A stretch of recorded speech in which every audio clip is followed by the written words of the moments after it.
when we think about computational power today, we think of traditional legacy computing, which is what we're in the midst of, which includes GPUs, CPUs, all manner of things.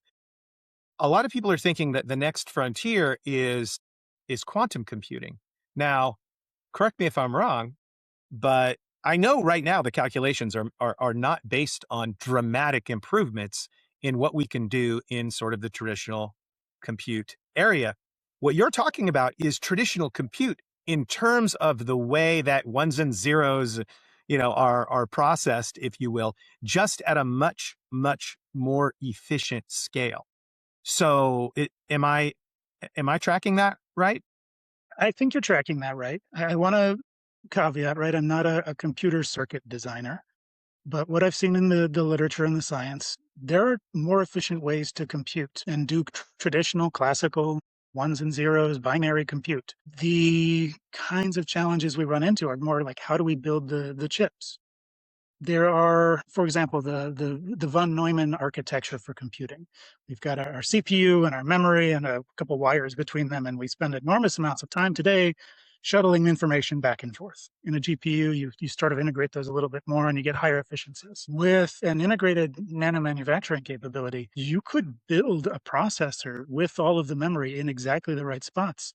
For every piece of software that you install on your computer, you could literally build hardware for the applications that you're looking to actually run. Now imagine hooking that up to an AI optimization loop. What if the AI is building the hardware that runs the AI more efficiently? It could get scary. But as it stands, yeah, there's a lot of opportunity to improve in the efficiency of our chips.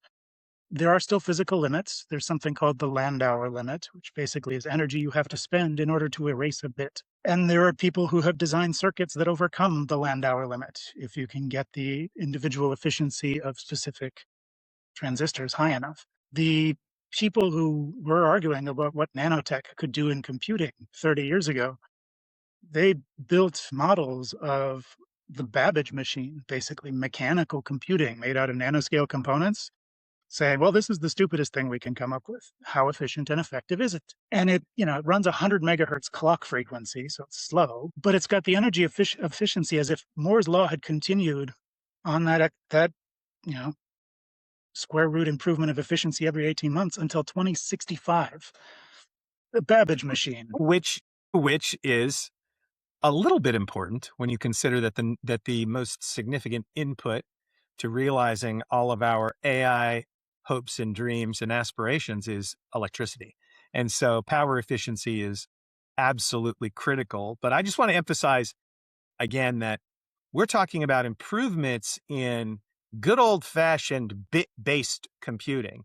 No trapped ions necessary, no superposition necessary, no entanglement necessary. None of the things that are in the realm of quantum physics that are, I would argue, are theoretical in a certain way.